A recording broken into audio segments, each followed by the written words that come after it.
Commissioner Thaden. Yes, here. Commissioner Purcell is here. Commissioner Ansari, are you here yet? Is Commissioner Batts here now? Commissioner Campbell? Here. Commissioner Bowers? Present. Commissioner Coleman? Here. Do you have a quorum? Thank you. Would our council please take us through the governor's executive order? Yes, I'd be happy to. Pursuant to Executive Order 16, as amended by Executive Order 65, the governor has issued an order allowing meetings of local governmental bodies to be held virtually to conduct essential government, essential board business.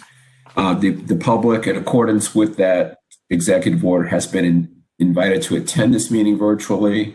In addition, the meeting is being recorded and will be available for viewing on YouTube. In order for the meeting to proceed, we will need a motion to conduct the meeting and virtually to conduct essential government business, and all votes will be tallied by roll call. Do we have a motion to that effect? So moved. Motion by Commissioner Thaden, second. Is there a second? Second. Second by Antoinette. Thank you. Is there any discussion? Not ready. I have a question.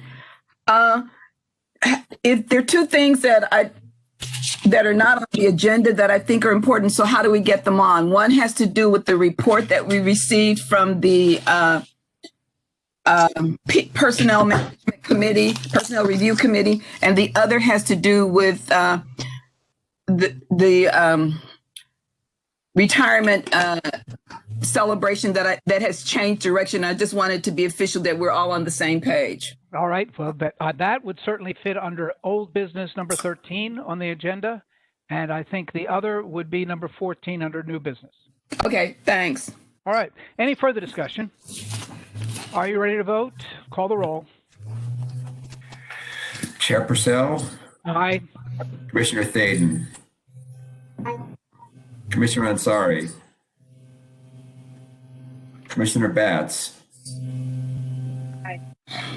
Commissioner Campbell? Aye. Commissioner Coleman? Aye. Commissioner Bowers? Aye. That's the motion passes 6-0. And you adopt. We are now on item number 3, approval of the minutes of the meeting of October 13th. Is there a motion to approve? Move. There's a motion made by Bishop Campbell. Is there a second? Second. Seconded by Commissioner Batts. Any discussion? Are you ready to vote? Please call the roll. Chair Purcell? Aye. Commissioner Thaden? Aye. Commissioner Ansari? Aye. Commissioner Batts? Aye. Commissioner Campbell? Aye. Commissioner Coleman? Aye. Commissioner Bowers? 7-0, Mr. Chair. And you adopt the minutes. We are now on item 4, and these are the introductions, and I'm very pleased to note that Eugene Talley, president of the Levy Place Resident Association, and Ms. Ebony Frazier, property manager of Levy Place, are here. And not just that they are here, but they were the first 2 people to join this meeting, and they are an inspiration to me and I think to all members of the commission. Mr. Harbison may wish to make a further introduction. Well, Eugene, welcome. Eugene Talley's a great Resident Association president. Of note, he and Bishop Campbell were the 2 finalists for commission positions some couple of years ago. So he's been a great friend of the agency, a great colleague, and done a lot of great work for us. So it's really, Eugene, it's great to see you on. I hope your resident business is still thriving, and we love your He's also one of our chefs that we have whenever we have a catered event, we call on him. So welcome, and we've got a great property manager on today, so looking forward to their comments. That's good. So please go ahead.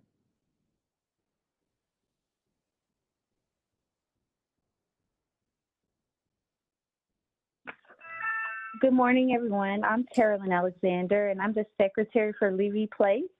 It is an honor to stand in for our president, Eugene Talley, and to tell you of the things we have done during this pandemic season. The Levy Place Resident Association took face masks door to door, giving families the opportunity to receive free protective coverings.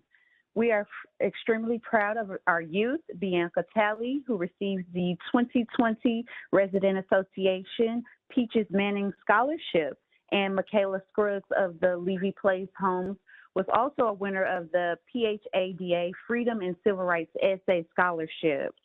We also held a drive-through domestic violence awareness and voter registration activity where we were able to social distance but still serve.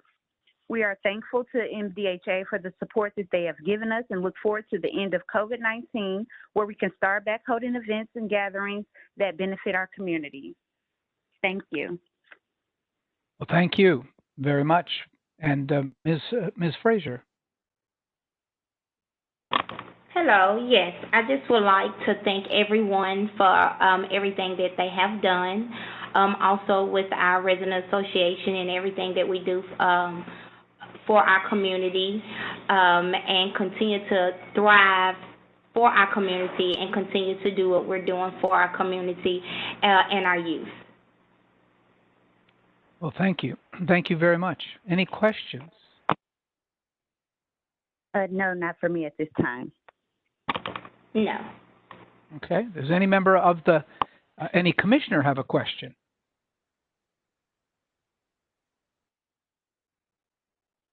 Well, it means a lot to us to hear your voices, to hear how you are, and to know that that you know where we are just as we know where you are. So it means a lot to us. And when you have questions in the future, concerns, or anything else that you need to bring to our attention, you know how to do it. We're just right here. Hopefully, we'll be able to see you in person one of these days. But in any event, thank you very, very much for being here today. Okay, thank you. You're welcome. Thank you. We're on agenda item number 5, public comments. Are there public comments?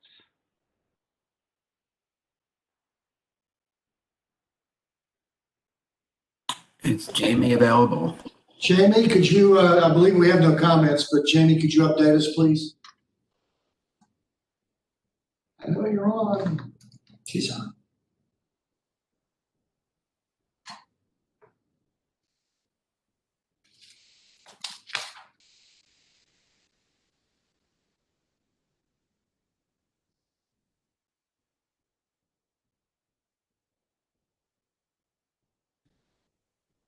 Is anyone aware of any comments that are on the call? Is anyone on the call that would like to make comments from the public? Board Chair, I believe we have no comments as of 30 minutes before the Development and Finance meeting. We did not have any that had registered with us, and our procedures are such that if you don't let us know a little bit ahead of time, you're not in the queue to come on. So I believe we have no comments from the public today. Thank you, Mr. Hart. Go ahead. Hey, this is Jamie Berry. Sorry, my audio is not working. We do not have any comments. I ran down to this. Well, thank you, Jamie. There are no public comments. That concludes item number 5. We're now on item number 6 in the report from committee's report from Housing and Community Resources Committee. Yes, so the committee met on November 5th, and the item on our agenda was with a housing mobility demonstration project. So this was presented to us where basically what this would be is applying so that we could receive an additional 134 vouchers.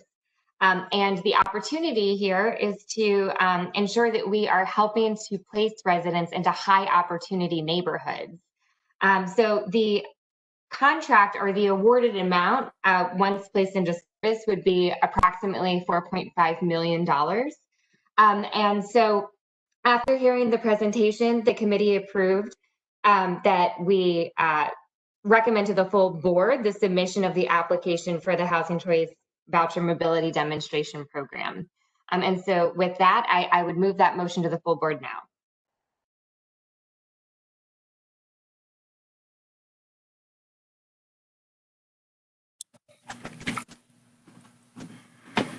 You're on mute.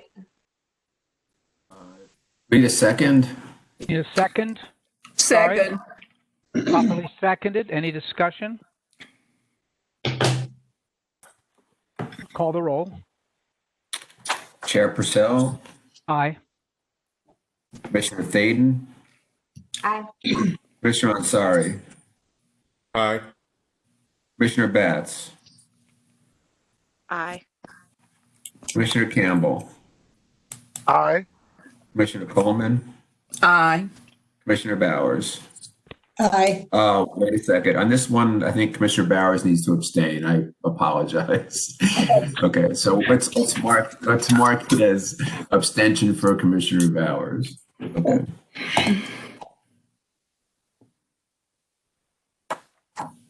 And we adopt? Saul, we passed it? Yes, sorry. It was passed 601 abstention. My apologies. That's all right. Thank you. Thank you, Madam Chair. And now we're ready for the report from the Joint Development and Finance Committees, I believe. Was there another matter on the Housing Committee? I'm sorry. I'm sorry. I didn't see it on my agenda. If there was, I apologize. Or am I? No. The bifurcation, is the bifurcation different committee? Is that for next time? Sorry. Yes. Bifurcation was a different committee, and that was informational. Okay. Okay, I apologize. That's all right. We're back on now agenda item number 7, the report from Joint Development and Finance Committees. Yes, so the committees met on November 5th, and one of the items on our agenda was this substantial amendment 1 to the 2020 action plan to the 2018-2023 consolidated plan. What this amendment entailed was to allocate declared disaster recovery funds, which would provide $3 million for rehab and repair of both owner-occupied homes and rental assistance by individuals living in tornado-affected areas. And staff, please correct me if I have that wrong. Emel, did I get that right? Okay, I'm going to assume so. And so we recommended to the full board approval to submit that amendment both to the Metro Council and to HUD. And so I would make that motion now to the full board. We have that motion. Is there a second?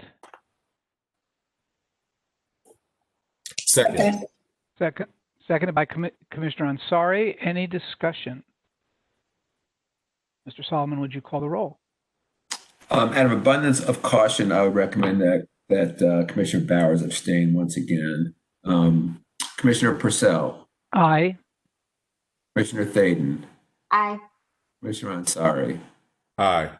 Commissioner Batts. Aye. Commissioner Campbell. Aye. Commissioner Coleman.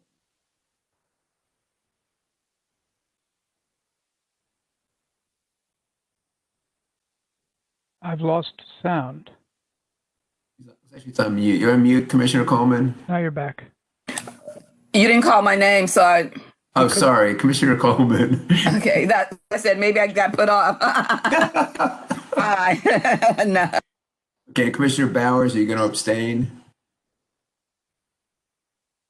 Yes. Okay. The motion vote 6-0, Mr. Chair, in favor. The motion passes. Back to Chair Thaden. Thank you. So another item on that agenda of the 11th of the meeting on the 5th was the award of the Emergency Solutions Grant, which was for COVID-19 funding.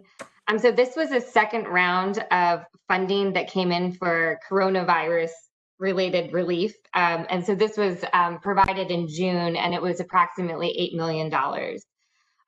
The awards was it's proposed to make those awards to 10 nonprofits that are going to be focused predominantly on homeless populations and providing rapid rehousing services. Because one of those awards was over $1 million, that requires full board approval. And so the committee looked at that, and we are recommending full board approval for an award of $3,096,682 to the Salvation Army. And so with a unanimous support, I move that motion now to the full board. Motion is made. Is there a second? Second. Second. Any discussion? Are you ready to vote? Mr. Solomon, call the roll. Chair Purcell, Aye. Commissioner Thaden, Aye. Commissioner Ansari, Aye. Commissioner Batts, Aye. Commissioner Campbell, Aye. Commissioner Paulette Coleman, Aye. and Commissioner Bowers. I think we should go ahead and abstain again, if that's okay with you. She seems to say okay. All right. The vote is 6-0 with one abstention, Mr. Chair. And the motion carries. Anything further from Joint Development and Finance? Yes. So we had one additional agenda item that came up in our meeting today, right before this meeting, which is for the Housing Fund grant application. And so that is to put in an application for a $500,000 grant, which would provide 4 units, 2 of which would support youth aging out of foster care, and 2 of which would support homeless veterans, where these units would be placed in Bosco Bell 4.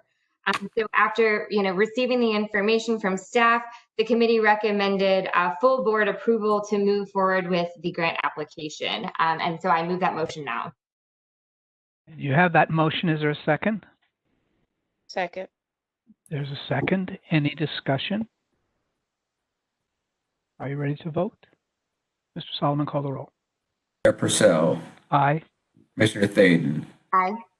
Commissioner Ansari, Aye. Commissioner Batts, Aye. Commissioner Campbell, Aye. Commissioner Coleman, Aye. Commissioner Bowers. You're on mute. Aye. Vote 7-0 in favor of the motion, Mr. Chair. And the motion carries. Any further business from Joint Development and Finance?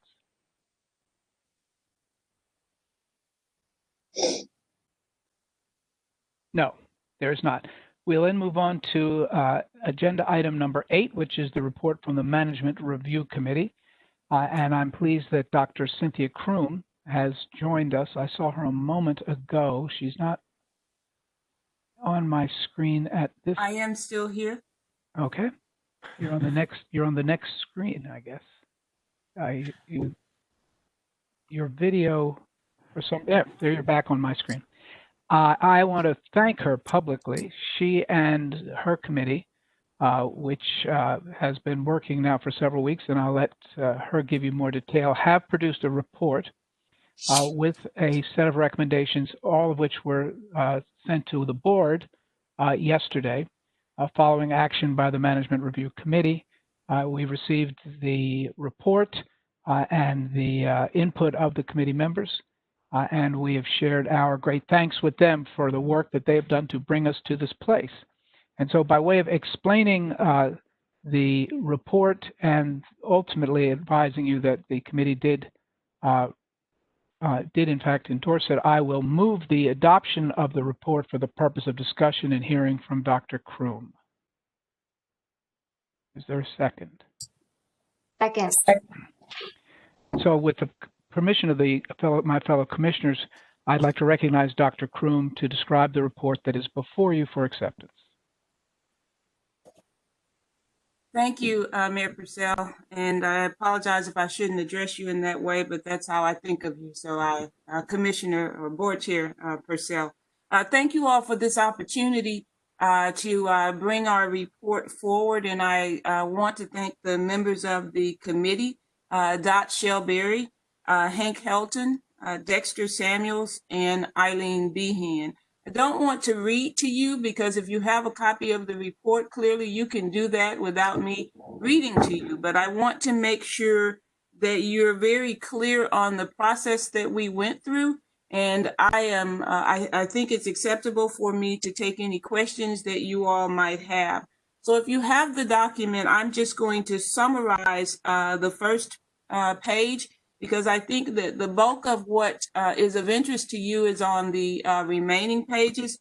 The first page simply gives a little bit of background on the appointment of this committee by Chairperson Purcell. And then it talks about the purpose of the committee. Again, this was a committee that was asked to research process, and to do that by interviewing a number of individuals, which I'll talk about when we turn to the next page. The way we broke up the process that we did, I'm going to move to the section under process, where it talks about who interviewed which groups. The funding sources, meaning federal, state, and local officials, were interviewed by me and by Hank Helton. Saul Solomon and I were the two individuals who looked at the federal regulations to see if there was anything that was outstanding in the federal regulations that might guide our process. The individuals who interviewed stakeholders, and stakeholders in this situation included the resident association, tenants, the partners. Those interviews were conducted by me, and I will consider myself privileged because I got to talk to the Resident Association presidents. And they are an impressive group of people, and it was a wonderful opportunity for me. In terms of the agency team, any board members that were interviewed, the interviewing of the executive director, any leadership or any team members of MDHA that were interviewed, they were interviewed by either me, Dot Shellberry, and Dexter Samuels.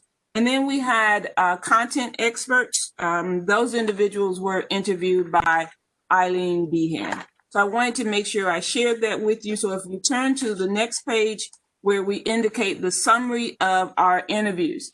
The summary of our interviews section indicates that we spoke to over 40 stakeholders, and that those were either virtual or in-person meetings. I personally met with the executive director to talk with him, but we also met with members of the MDHA team.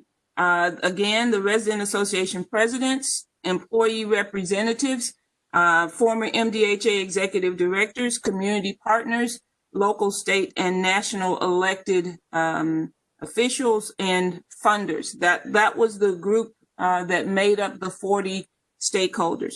One of the things that we noted, and you'll see this in the report, is that there were approximately, I think, 6 themes that emerged from those conversations. And I will just very briefly mention those themes. Again, I'm not going to read the document to you unless you want me to. But the 6 themes that emerged were that it was critically important that the process that you undertake include the ability to determine this individual's ability to build stakeholder relationships. This was an incredibly important issue that was raised by the groups that we spoke with. And you'll see some of the explanation that's actually written behind that particular theme. The second theme is that the individual needed to practice sound organizational management principles. And I will just mention a few things here because it's a little longer.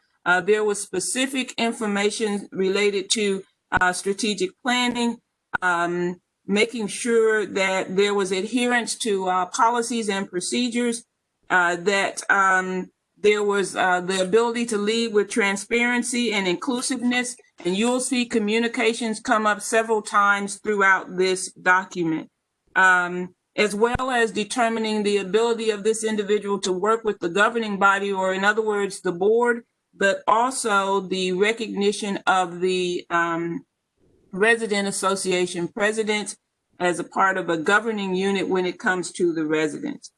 Going on to item 3, it was extremely important by these stakeholder groups that the board had a way of determining that the individual had respect for and would have communication with the residents and their representatives. And you will see some very key points that was made here by the resident association presidents representing the tenants.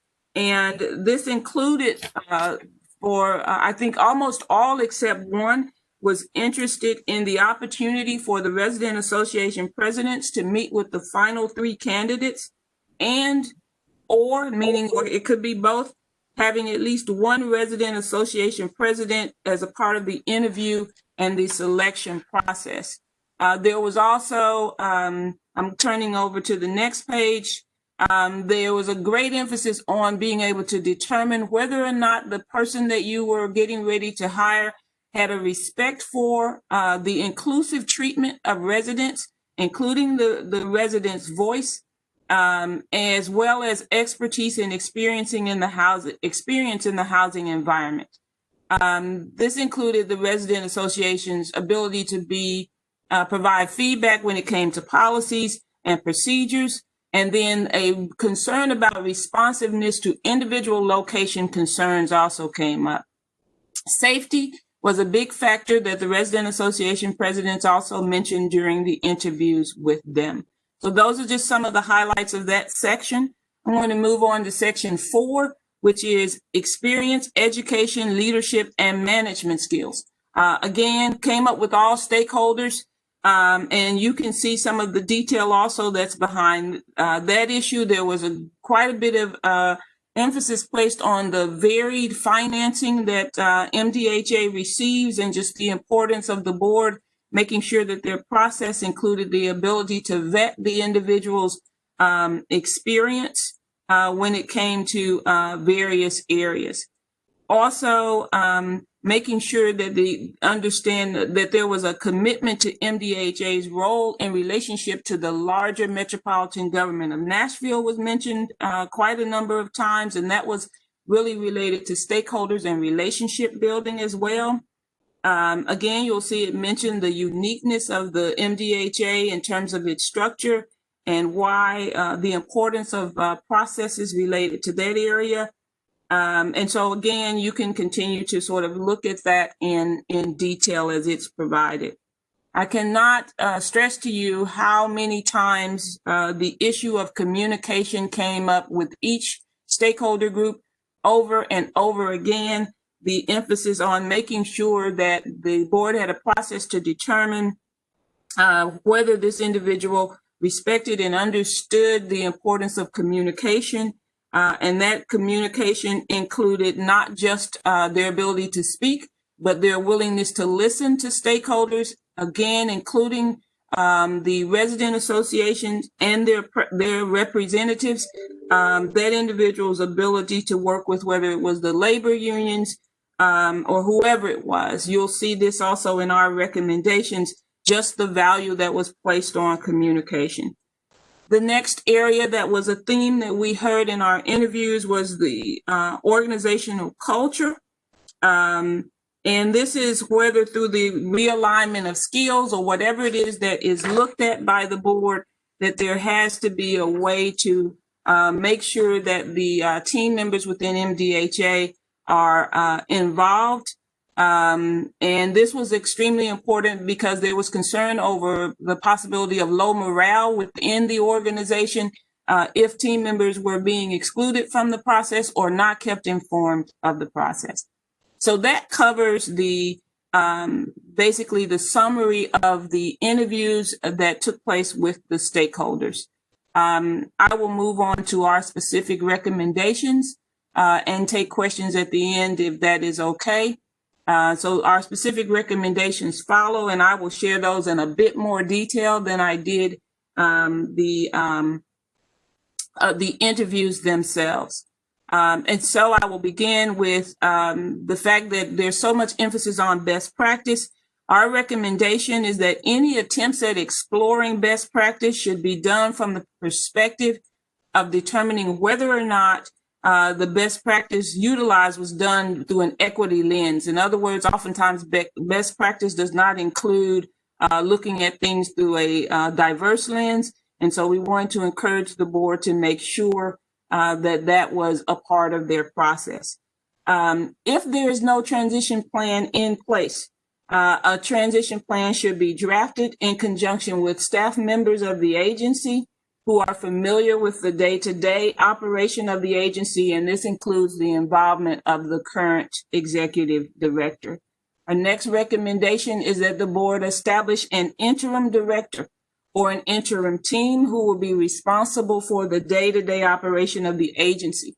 And this does include who will handle public relations and communications related to the filling of the executive director's role.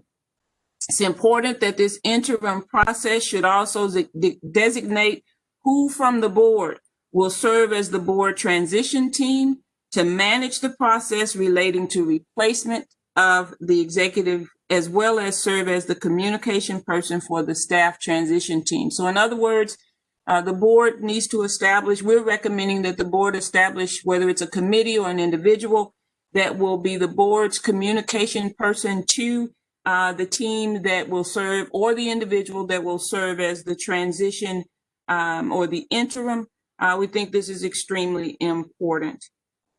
It's extremely important, is our next recommendation, that the board ensure that the interim executive director is capable of keeping the organization's key functions operational until the new executive director is selected.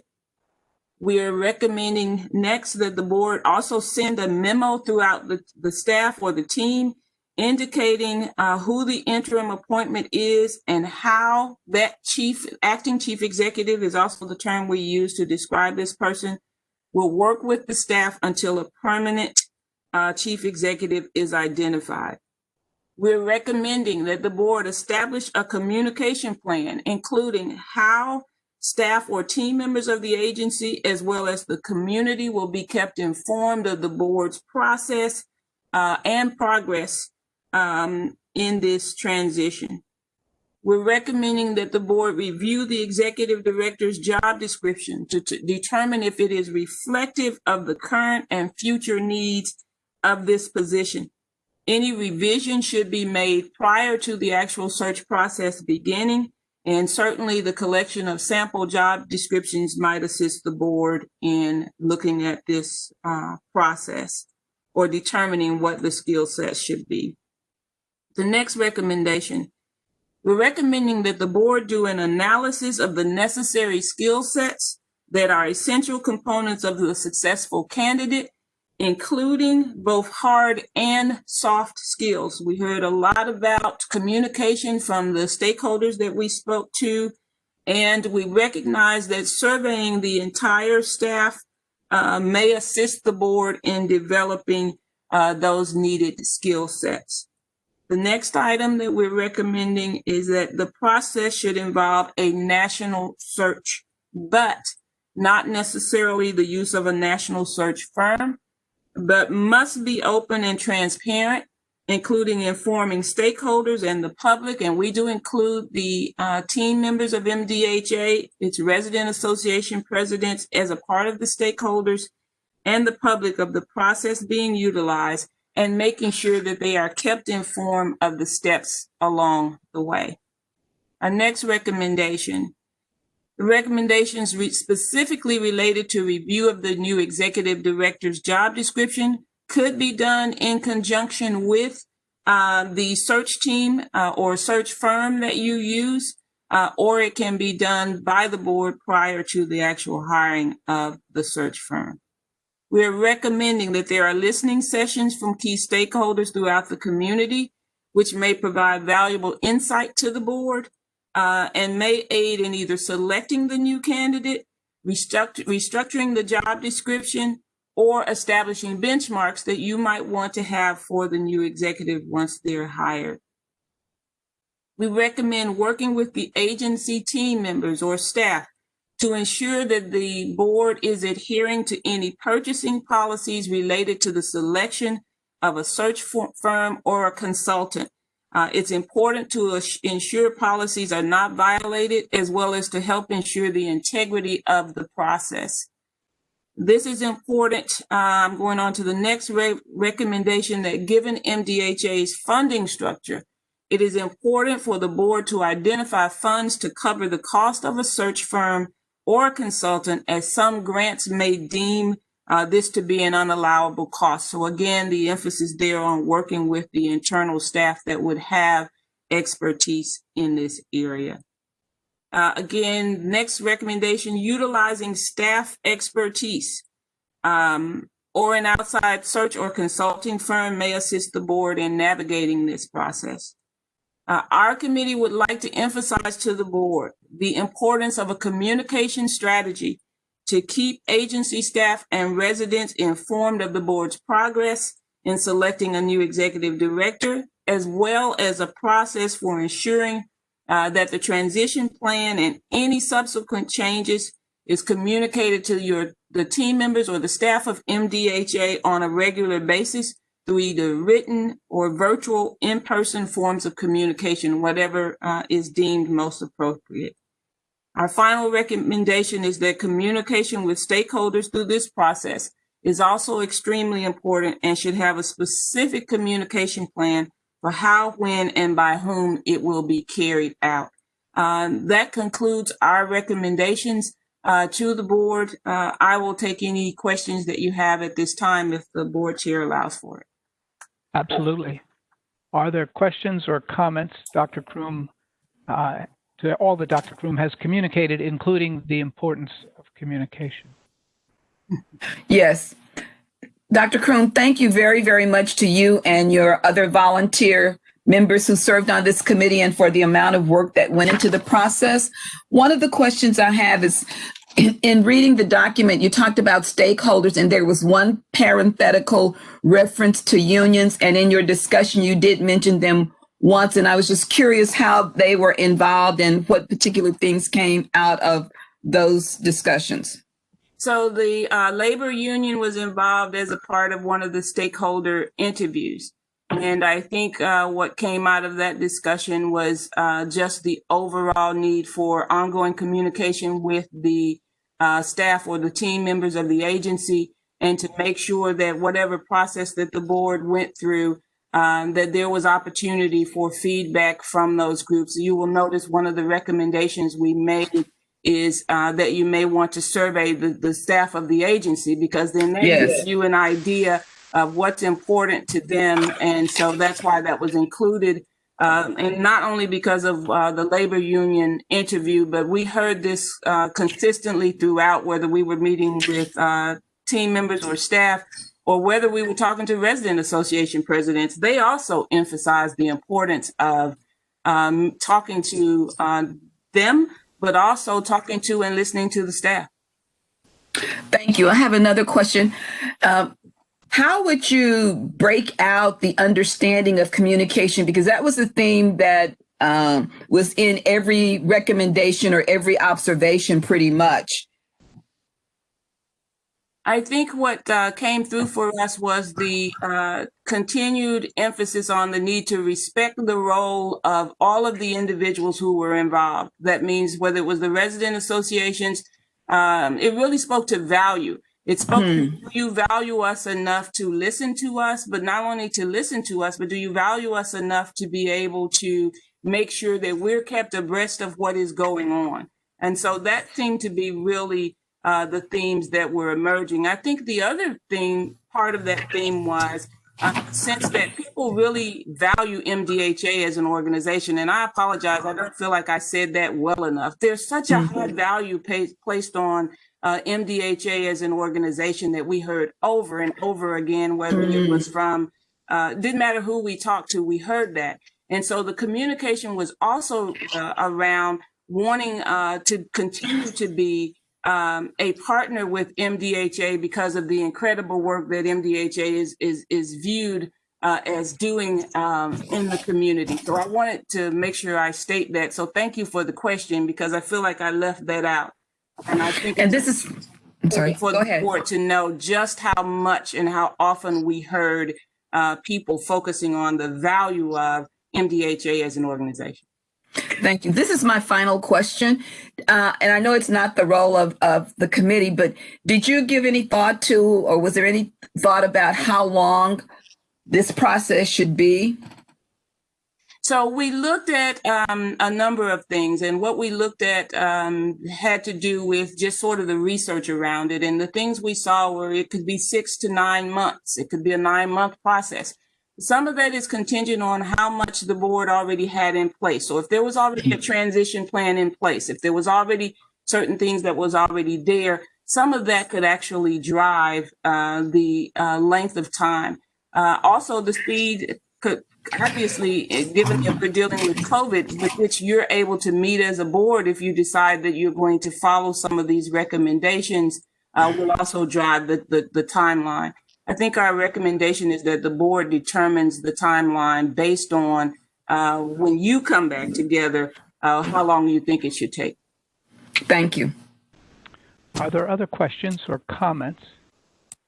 If I could just, yes. So thank you, Dr. Kroom, for all your work and research and compilation. On this theme of communication, I guess one of the things that I walked away with is people get anxious about the unknown. And so I think what I concluded, and I agree with, knowing human nature, is people want to be kept apprised of what's going to happen when on a consistent basis. And so we don't have a transition plan yet or a transition team yet where, and we know, and we know our executive directors leaving us in a very short period of time. And that makes people anxious, right? So I think to me, that's one of the conclusions that I come down to. If I could hear your comments on that is, we have a short period of time before Jim leaves, and there are so many things that we don't know and we would like to know. So I think communication planning around that is really going to be critical for those in our community. I would agree. And I think the big piece is people just want to know.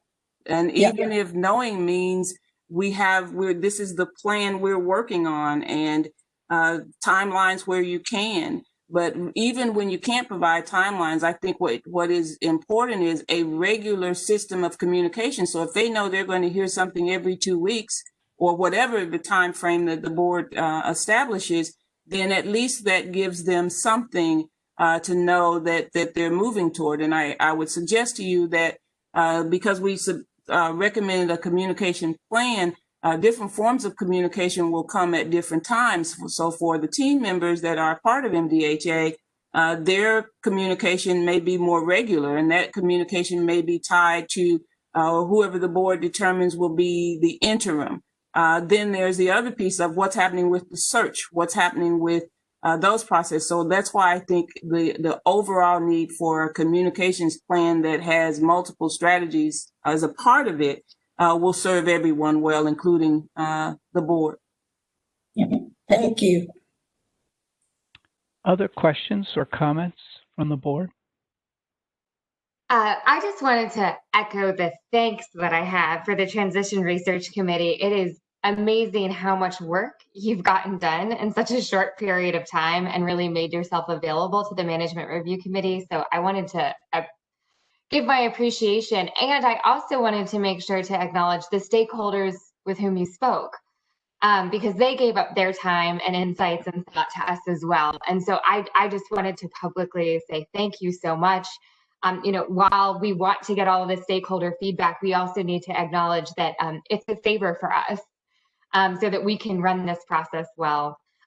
The next comment and question I had was, I really appreciated that the first recommendation was about best practices with an equity lens.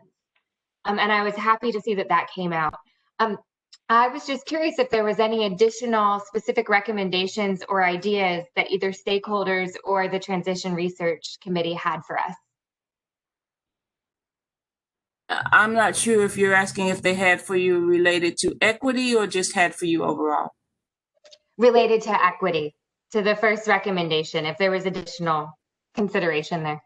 I think the additional consideration was that they wanted a fair and transparent process, and they wanted a process that was open to everyone. And the reason I mention that is because if you look at some of the best practice, the best practice was done in some cases from a structure that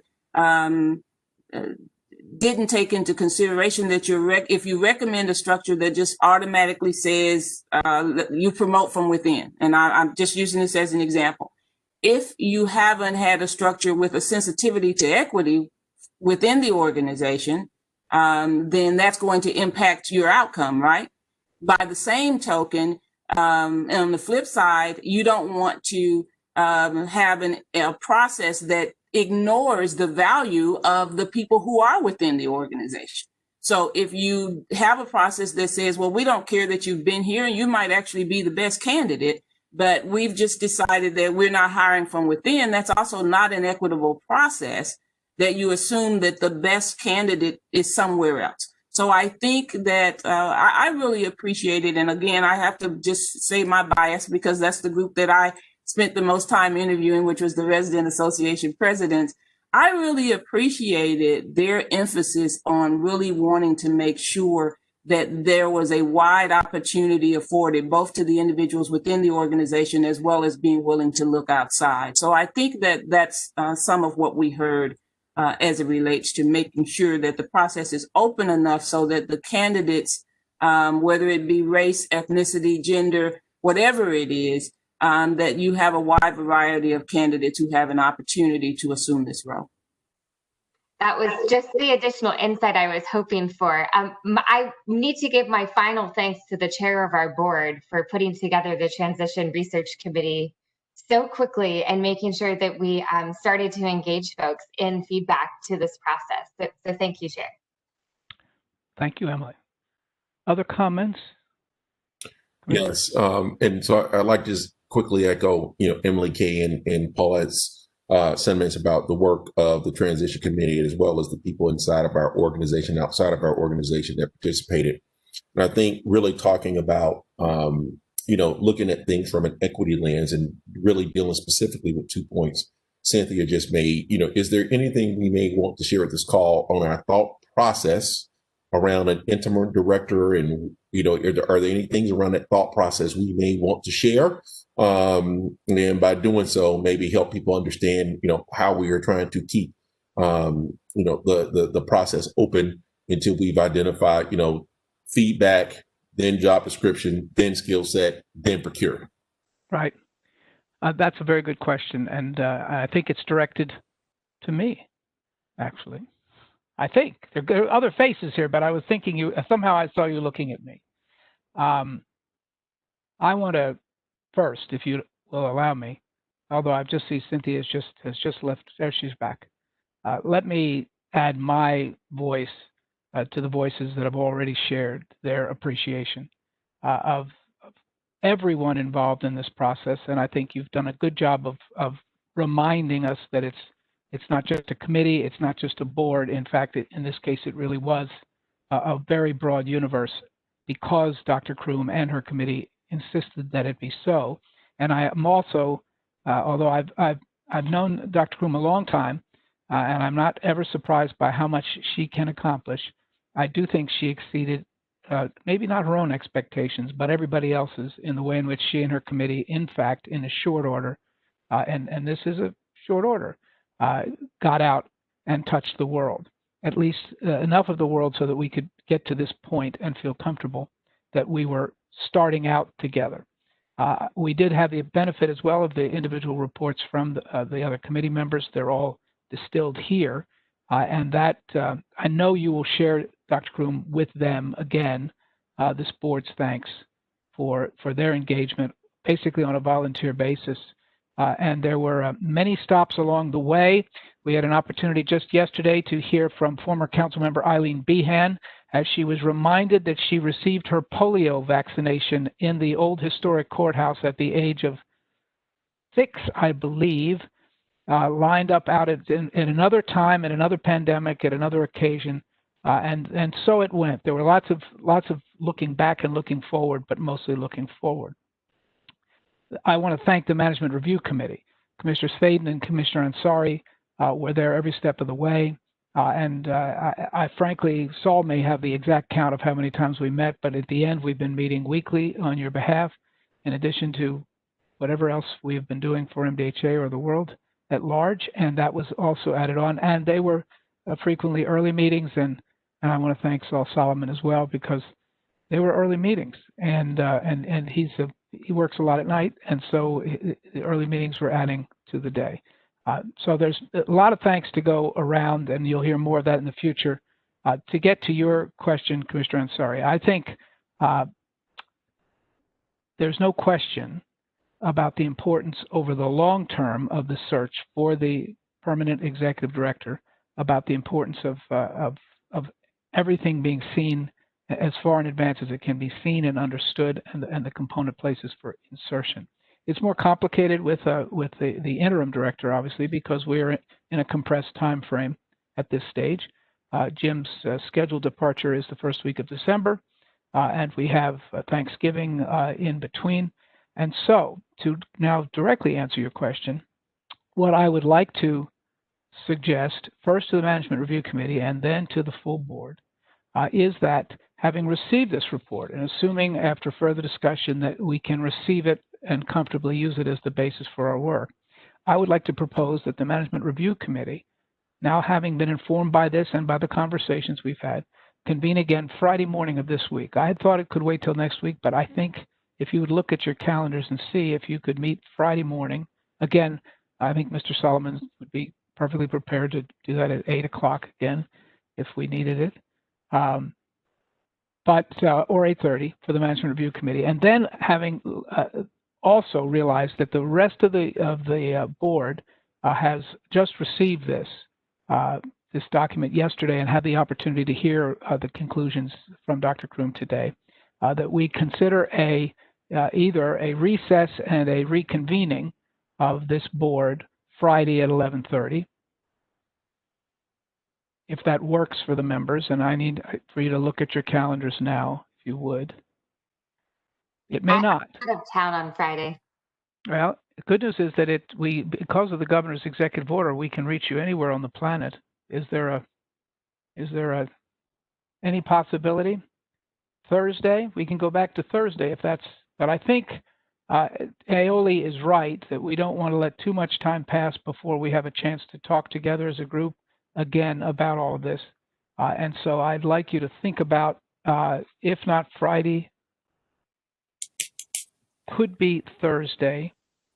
You're saying basically Friday you can't come in even remotely. Emily? Thursday is worse. I might be able to pull off Friday afternoon. Okay. And no possibility on early morning for the committee meeting. Okay. Thursday afternoon for a committee meeting? Not at all. I'm sorry. Okay. Well, we'll come back to that issue. That's my plan anyway, Aoli, was that sometime in the next very few days, 2 or 3 days, that we would come together again, first as a committee and then as a board, and be in a position hopefully to have more information move from that once we've had a chance to think about where we are and what we're doing going forward. Commissioner Purcell, just so you'll have it in your pocket, I can make myself available either of those days. Thank you. That's very helpful to know. Commissioner Coleman. Yes, I was going to say a couple of things. One, I can make myself available also for Thursday or Friday. And even if we have one person absent, though we prefer 100%, it still is a quorum. So we could proceed. And I think I'm very concerned that time is getting short and we don't have a plan for what happens after December 5th. Or maybe the PRC does, but the rest of us don't. I mean, the Management Review Committee may, but the rest of us don't. Well, and I think it's important that we know what we know together on Friday, if we could. Commissioner Ansari, is Friday morning work for you? Possibly Friday midday. Okay. And Commissioner, I'm looking now at the screen. Okay, and Commissioner Campbell, Commissioner Batts, could you do something at 11:30 or so on Friday? Yes, yeah. Okay. Will you go to the? Yes, this Commissioner Batts. Yes, Friday is good for me. Friday is good.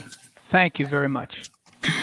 Well, we'll let us tentatively, Emily. I'm thinking that it may be that we need to go ahead and schedule Management Review Committee for 8:30, if that's all right for Friday morning. We would have a quorum at that time, and you can think if there's you don't think at this moment there's any way you could join even briefly. Okay. Let us put that on this. Let us announce that now and think about revising it as we move forward, if necessary, and reconvening as a board at 11:30 on Friday, if that's all right. Okay, that's set. Any further discussion about the report as it's before us now? Is there? I will say to you that it comes to you from the Management Review Committee, and I guess I've made the motion, and there's been a second for it. I now remember. Seems like a while ago, but there was a motion and a second, Saul, I believe, to accept and receive the report of the committee. Chair Purcell. Aye. Commissioner Thaden. Aye. Commissioner Ansari. Aye.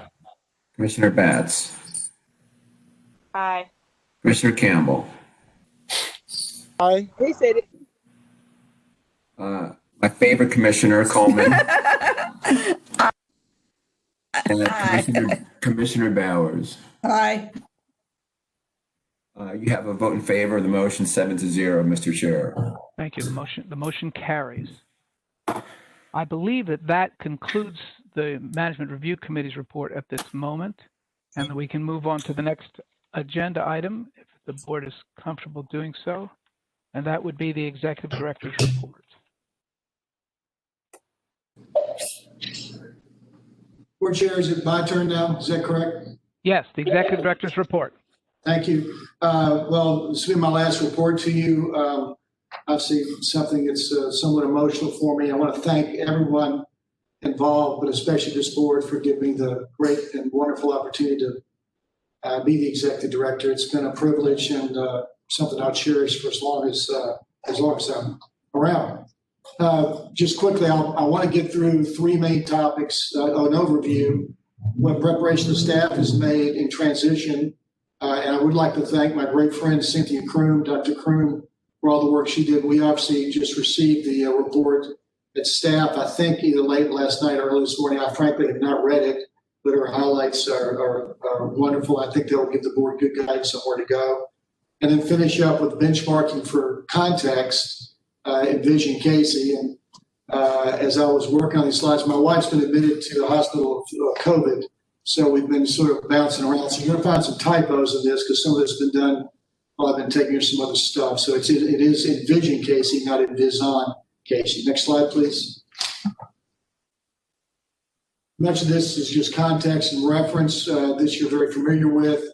I would highlight that from the start, from the previous board, we went back and looked at what our original charter was, and I believe in the last 7 years we've focused most closely on managing federally subsidized income-based apartments for low-income residents in Nashville. Now, the charter doesn't mention income-based apartments, but all that we do here, we are one of two of the three main sources of that income-based subsidy from the federal government, where residents truly only pay 30% of the income, and sometimes in context that gets lost in the chatter. Your LIHTC done by private developers is a fixed rent, regardless of what a resident makes. All of ours, none of our residents pay more than 30% of their income, and many pay only the $25 minimum. Next slide. These should be familiar, but these are the goals that we've been working on. They were presented to you in January. They've been relatively consistent for the last 2.5 years. Again, there's a typo on there. It's self-sufficiency for our residents. Should be familiar, and I'll finish up with a benchmark against these goals. of where we stand, I believe, presently at MDHA. As these are familiar to you, I know time is the most important asset we have. Sort of going through them relatively quickly. If needed, please stop me and I'll highlight them, but these are just for context. Next slide. These are your consistent responsibilities. They will remain unchanged. They are federal responsibilities accrued to the agency. Although I mentioned Section 9 of the FHA, your funding stream, when appropriated, and we are in a continuing resolution posture right now of our budget, our funds for our project-based rental assistance RAD converted properties come originally from Congress through Section 9 appropriations. Through an agreement called the Rental Assistance Demonstration Agreement between both parties in 2011, those funds have been allowed to be transferred to your Section 8 accounts, and they're maintained. Now, that's important because the RAD use agreements, even after the RAD conversions, place some restrictions on these funds, but they do allow you to use whatever money that you're able to make as through sound management as your cash flow. I'm very pleased to say in every area of your federal, state, and local responsibilities, you are a high performer. I highlighted under affordable housing, you have remaining fair cloth allocation, that is the public housing subsidies still available to you of 956 federally subsidized income-based apartments. The model we have at Randy Rogers is the model for using those in the best manner. It is the model for the nation. I'm very proud of our staff. We pioneered that with HUD, and it's somewhat complex, but please, if you take nothing else away, your future opportunities for increasing your core charter goal of income-based apartments lies in this fair cloth amendment of appropriated funds in our budget authority each year. Rental assistance, consistent, our max number that we can reach, $73.98. That is budget authority limited, so we can get up to that number if we're given enough money by the feds, primarily HUD. We've yet to reach that. We generally run around 6,000 vouchers in the community based on the budget authority we receive. And I'll highlight the lower right corner, not federally subsidized income restricted, income based, but our pilot program through urban development in conjunction with the city has been a home run for fixed income apartments, 4,442 new light-tech apartments in this community, in this county, in the last 6 years. That's a great success story. And that pilot program that Joe manages so well, all of our staff, is a great opportunity for the community, but it doesn't get to your core original charter task. I'm going to put this theme several times of the income-based apartments that we provide. Next slide. So what and where are we? Well, roughly these numbers vary on a daily basis, but you are responsible and put 13,000 families to bed every night in safe and affordable housing. Questions will always arise on the safety. Questions will always arise on the quality, but I believe we've never been in better shape on either, and we have increased both quality and quantity and safety and affordability in the last 6 years. We'll start with our biggest program. This year has been a struggle for us because of the COVID, but we will score 100 out of 100 on our assessment from the HUD. You'll have a perfect score again this year. Now, why is that? Because they're going to carry over our score from last year. But it's also because we've received $5.8 million more in budget authority, $5.8 million in additional money to cover the reclassifications of people who lost their income and decreased the amount of money they could pay. That kept us from being insolvent. Big success story, Norman Deep, Melinda, Jim Filgen. Other communities were not as fortunate, but fortune comes to those that work hard. And because of that, we'll get another perfect score, which means your largest program is in perfect shape. On our properties, our sticks and mortar, the federal government inspects us through a thing called the Real Estate Assessment Center, REACT. All of our scores are passing. Most are high over 90, over a score of 90 on a 100 scale. We have a couple that are in the 60s that Will Biggs is well aware of and working on. This is a program highly dependent on the nature and focus of the inspector that it shows up. And we believe our lower scores were not reflective of the quality of the product. They do occur at our older family properties. We've not had any management reviews of how we run the project-based real assistance contracts that came into effect on the first this year. But we do have in our staff a woman, I guess she's about my age now, but Judy Moss, who ran this program for the state of Tennessee for 20 years. So we have an internal inspection program underway now for all our properties to ensure that when the management reviews occur, and they will come from the Tennessee Housing Development Agency, that we're ready and we're meeting their standards, and we're in direct communication with THDA on how to do that. Community development, as ML briefs periodically, consolidated annual performance evaluation report, the CAPER, is just now beginning with public review. It's an annual CAPER. Every year we do extraordinarily well, score very highly, and we received a letter from HUD and written correspondence last year on the quality of this program. Our final major program, redevelopment district, has an annual audit that we pay for on a third party. It's never had a discrepancy. We had Metro audit 2 years ago. They had some comments that we are continuing to update and work through, but no discrepancies. And as you may recall, we refinanced a significant portion of this portfolio, 170 plus million, with the help of Matt and Joe and many, many people, to a rate of 1.9% mortgage rate, which is better than you get in the private market, I think, anywhere, and save the city a good deal of money this year. So the point of those bullets, and should you desire to get the footnotes and the bibliography behind any of those comments, is that where you sit now on the programmatic execution of your responsibilities, state, local, and federal, you're at A to A plus position. And that's because you've got a great staff who stays on top of it.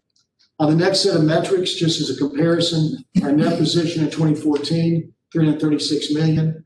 Our net position, as you know, we just received 414 million now, about a 20% growth.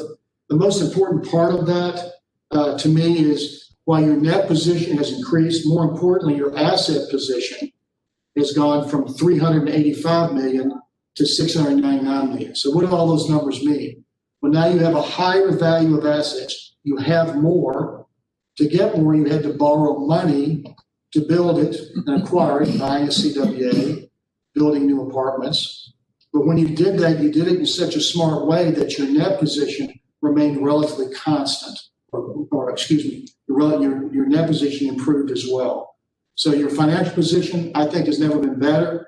You're rock solid, both a huge asset growth, but most importantly, a significant 20% net growth over a 6-year run. That is going to place you well to move forward. And we'll get to a minute where you stand in construction, but you've got a very robust development program that will add to your asset increase. So you anticipate the 699 million to continue to grow, and your net position will grow well as well because you're getting more rents, and you always have a positive pro forma analysis or you can't close the deal. Most importantly, and we had some talk about this today on reserves, we do maintain a $6 million operating reserve in cash. We never go below it. The current clock for Melinda's report in early days, we have about 17 million of unrestricted money that's defederalized that you can use it any way you want, but 6 million that we never touch. When I got here, that was about 3 million. It was very informal. We did a study. We determined that the worst case for us in normal conditions without a continuing resolution going bad, our worst case was we had about 4.5 million one time that we had to front. Now the feds always pay, but they don't pay on time. We had about a 4.5 million deficit one time we had to front, and the 3 million may be insufficient. So we raised that to 6. To Commissioner Thaden's great comment, the analytics behind the 6 million is now very dated, and it was basically a historic review of the largest amount of money we had to have on the table with the federal government at any one time. And so it's very timely to look at that again and determine whether that figure is sufficient. I would like to focus, though, on your reserve for repair escrows, which go across your 22 properties, each one having a deep cash reserve to deal with big repairs.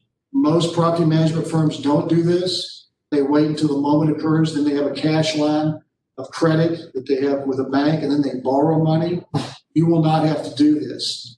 So should you take your time, want to wait a little bit on any more development, You can take these properties where they are right now and run them nearly indefinitely, 20 plus years with very minimal risk because of the 50 million that's there for the big stuff that you put money into those accounts every month.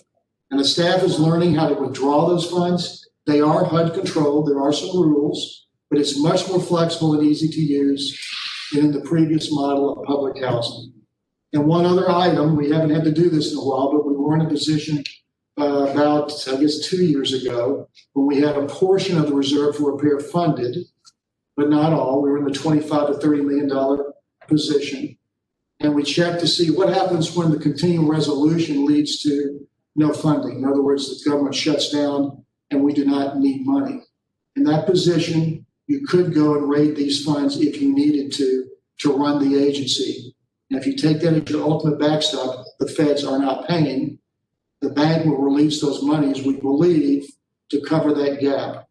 So in risk assessment, in the normal operations of budget passing on time to the federal government, which is 99% of your revenue, all that flowing, you have $6 million that you can cover any risk for a delay in federal funding when you know the money's coming. In the worst case analysis, if the feds just don't pay because there's such a food fight, there is a cessation of government and the checks don't come, you could then go to the reserve for repair escrows and take those funds. That is a last ditch resort, but it does position the agency as a business in a very solid position for the future. So, and then on to our normal times, our annual audits for no discrepancies have gone well, and the 2020 audit now is well underway. Next slide.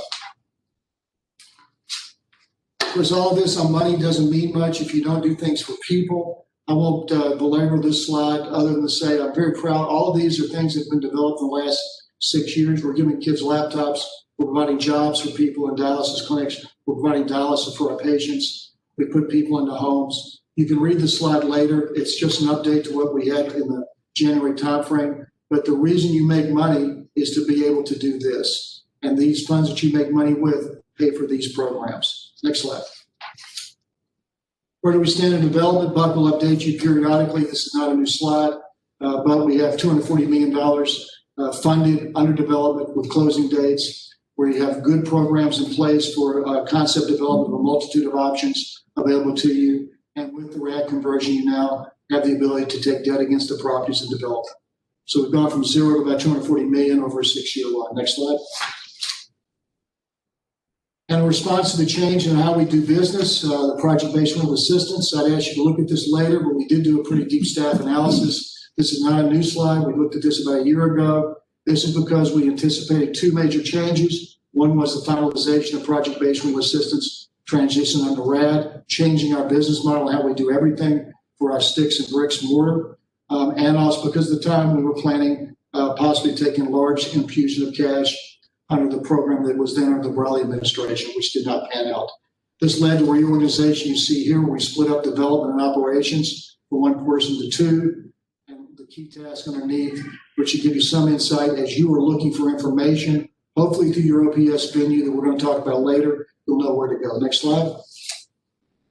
Simply, we're organized as a business, operations, development, strategy, finance, and deputy. General counsel and communication should be familiar to you. Next slide. Ops runs the train. I will say under operations right now, to touch on a couple of points that's come up. We do have an employee satisfaction survey out right now. Pat Thicklin should have the results for you shortly. It'll be after I've departed. It should give you a good sense of where the employee base is. And we've worked really hard in employee development.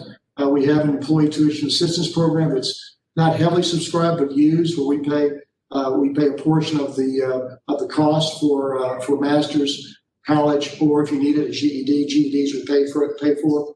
And of course, we've had pay raises every year the last 6 years. Next slide. Development should be familiar to you, but this is how Buck runs the show and makes sure development works well. Next slide. So that was a quick overview of where we are, just what we've done to get ready for transition.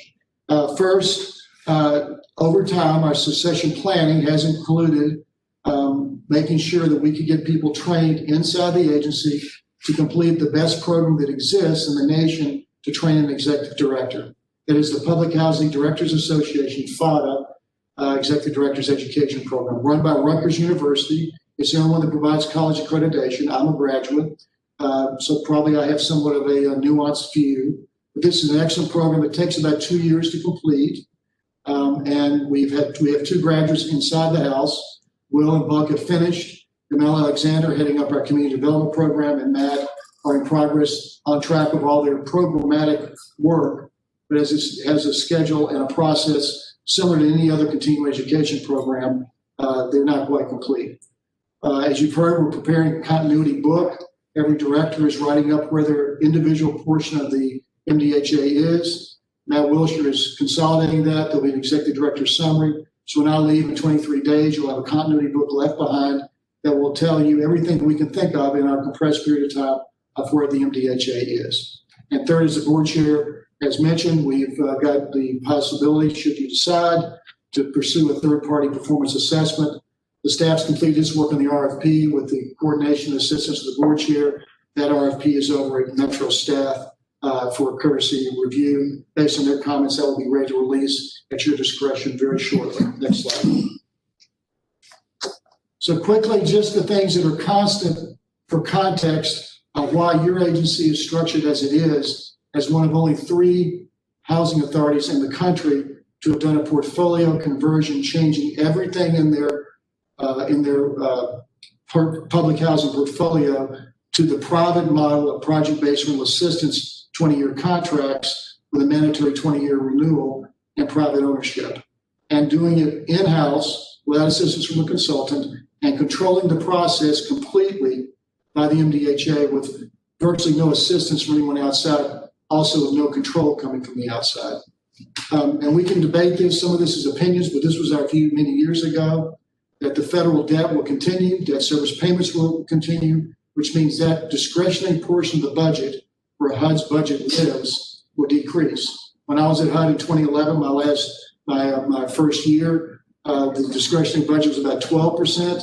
Now it's 9%. It decreases every year. Within that, HUD's budget of the discretionary portion is very small and competes with others: education, health and safety, or health and human services, transportation. It does not compete well and tends to be the one that gets cut. And within HUD's budget, public and Indian housing, the section 9 of public housing, is at a competitive disadvantage to the other programs. It's funded last. And we can go through a lot of reasons why that is, but it just is. And so what you've done now is you've moved into a more competitive portion of HUD's budget where you have greater assurance of being funded fully every year. And for 20 years, you can predict what your revenues will be, and you have an operational cost adjustment factor, that acronym OCAF, which means you will increase your revenue from HUD on an annual basis based on the rate of inflation. And now that you own your real estate, you can unlock the asset value. I believe those are constant conditions, but if you have to understand why those decisions were made in the past, these conditions have not changed. I don't see them changing even with the Democratic administration, but you now have better opportunities than before. Next slide. Here's what you own. You can come back and look at it. You're familiar with all. Next slide. And so what does that mean for repositioning? I only asked the right question. How much do you get a year now? So what has happened is the money you receive in Section 9 of public housing comes in an appropriation. It's moved to a different appropriation by HUD with the permission of Congress. When that happens, anything that you're able to make on that subsidy, you get to keep. That's when we talk about the cash flow sweep. Once a year, you're able to take those funds and defederalize them and sweep them out of the accounts all across the 22 contracts and bank them. You can never do that in public housing, and that money, if it was not spent, would be recaptured. That's your largest source of funds. As you grow your market rate and preferably your workforce housing, you'll get additional revenue. But with that gross revenue, you can grow your business and increase the money you have for discretionary development. What have been our sources for income to make all the development work? You're very familiar with these, but they've been successful for us. I don't think there's any more out there, although I think the duty to serve discussions, mortgage-backed tax-exempt loans and mortgage-backed tax-exempt bonds from Fannie and Freddie may have a good future for you, but it's not mature enough yet. but these are your tools to finance future development. Moving on, next slide. So as of today, our strategy, business plan strategy that we will capture as best we can in our continuity book, we've moved into a business that's really a social enterprise, managing and grow. We now can grow gross revenue and manage our operating expenses and reap the benefits. But the purpose of this from the start has not been to make money, but to use those to redevelop, to remediate concentrated poverty by building mixed income, mixed use communities. And we're doing it in a material way, and it's real. So I think there's some major changes you inherit that you probably can't change some of this, but you are a portfolio conversion under RAD. That's never going to change. It opens the door for owning the property and making money. Now the question is, what do you do with that? The solution set going from the past that you can choose on going forward is to take the experiment that no one's really ever tried, called Kirkpatrick Park, Mosley and 6, Manning, and the others, and see if you can get people to live together with different incomes side by side. The proof of concept thus far is yes, but you will have to choose going forward whether you want to build that way or not. But our strategy plan has been focused on using that as a new technique when that model is not proven anywhere else really in the United States. Purpose-built is the largest, but they are now smaller than your existing inventory of mixed income. In this, we've always placed residents first, which has constrained us. We have not disadvantaged residents. We have not moved them out of Casey. We have accommodated them every step of the way. But we did have to move some people from old to make room to get things built. And we've worked on best practice business and financial operations, growing financially and focusing on operating expenses. That's what Will Biggs and Gus Herder are focused on uniquely. This is our first year in that. We've made some great progress, but we have work to do. It is a project-based rental assistance model, a private model in the federal system that we will have to master as well as we mastered in the past public housing. And we have done self-development internally. We have not yet outsourced any of our development or done a large private partnership other than Curb Victory Hall, which was our experiment to see if we could partner with Tony Girantana to build something. And in that condition, it did work. Whether it will work in the future will be left up to you to determine. If large-scale public-private partnerships where a large firm runs the show and we reap the benefits, and other housing authorities do this, but they also pay the fees. And that decision will be left to you in the future. We've always been assessing risk day to day. You see that in the assessment of risk and the finances we keep to mitigate that risk. And we have worked on technology to improve efficiency and transparency. You'll get into the demonstration today, and I wish this had come earlier because I think it would assist all of us in communication. But OPS 1 is your doorway into MDHA for information. It has your dashboard. It has your ability to ask questions and ability for the staff to take those priority and answer them in a coherent way. Next slide. So as asked, now we're on to Envision Casey, a summary. There's some things that are in the public venue that I think are misconceptions. This was a plan started with the deep knowledge that there was not a penny to build with, not a penny. There was no idea where the money was going to come from, and the board at that time was perfectly comfortable with that. The idea was to have a community-supported plan that everybody was signed up for because they thought the planning process would take 18 months to 2 years. And then should resources become available off the shelf, here you go, and you go chase money. That was the concept from the start. The master plan was completed in July 2014 based on the choice neighborhood implementation model. That's a refinement of Hope 6. People, neighborhoods, and housing. So 2/3 of these plans have nothing to do with buildings. They have to do with taking care of the people and building a neighborhood. And the plan is clearly, since I just reread it over the weekend, clearly a 15-year plan whose start date was at the RAD process conclusion. We just finished in 2019. So, but the original estimate in the plan was we'd finish in 2015. HUD didn't even approve us until 2015 to start. It was to be scalable in time to resources, meaning you could stop and start at any point along the way. It had 19 phases of development in which each one was based on LIHTC, Tennessee Housing Development allocations of 4% and 9s. and was clearly a long-term program, a marathon, not a sprint. So if you take those original assumptions of the plan, benchmark to the RAD conversion date, add 15 years, you have a great runway and you are way ahead of schedule. If you take the original estimates of a guess at when you think the RAD would finish, which was what the consultant did, they thought, heck, we'll finish RAD in a year. Now, no one had ever done a portfolio conversion at that point in time, so nobody knew how long it would take. It took 5 years, not one. And that delay adds in to give you more runway in the public should you choose to use this in explaining. And I think we're doing a great job, frankly. It's pretty amazing we've done as much as we had.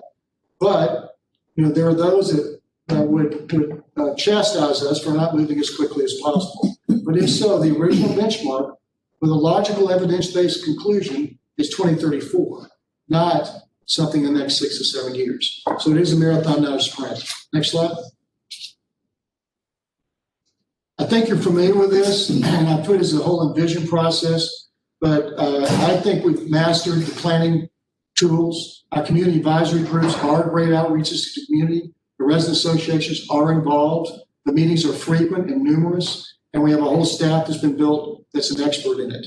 We have finished the planning with both Edge Hill and Napier-Sunicum. Napier-Sunicum is complete.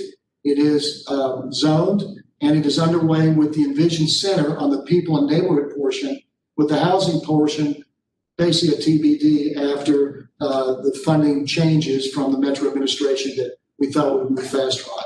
For Edge Hill, the planning on our part is complete. It is in the zoning process with planning. Matt will give you some updates, as will Buck, but that will take some time. But you should a Democratic administration open up the checkbook, you should have, on a trip to DC, 3 great plans, completely supported by the community, that will change this city, at least 3 in hand. And then maybe somebody start planning on the 3 remaining of our 6 old sites. Next slide.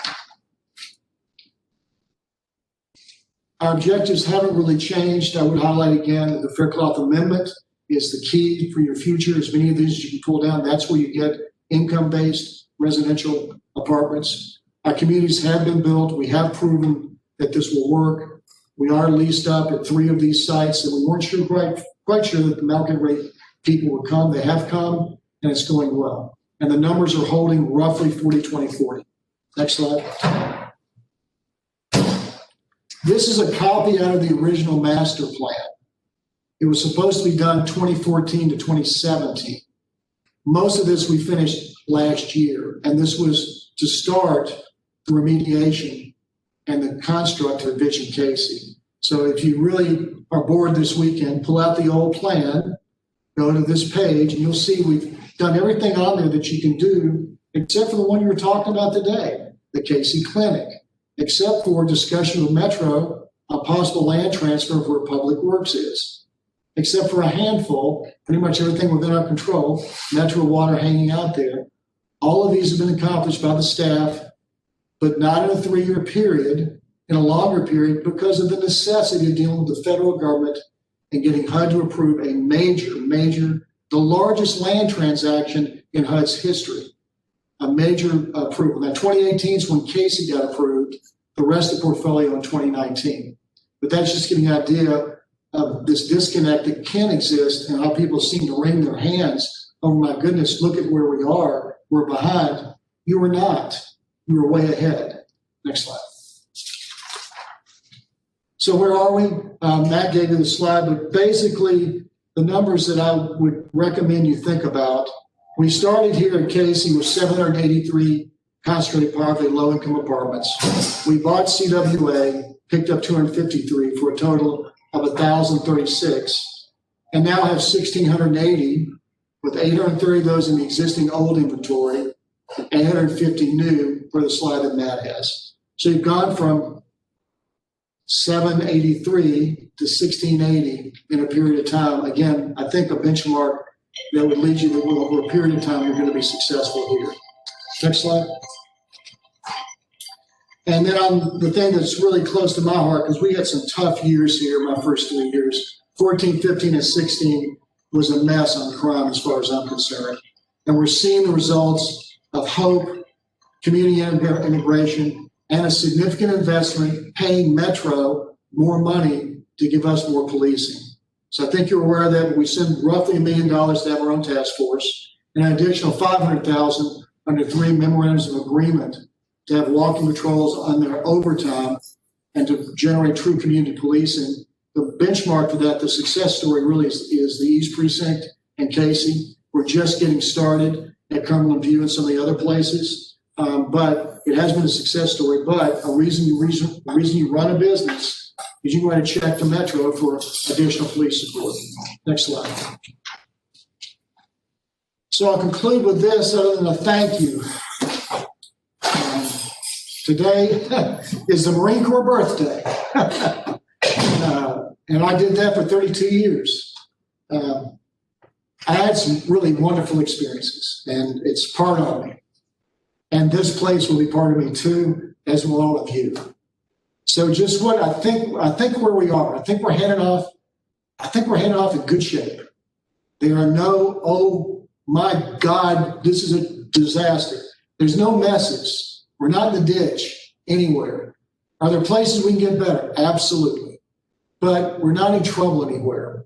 So first, on the benchmark goals, we have increased income-based, safe, sustainable, affordable housing from the Fair Cloth inventory.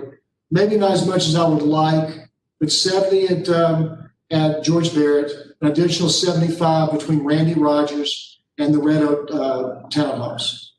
Randy Rogers is your model.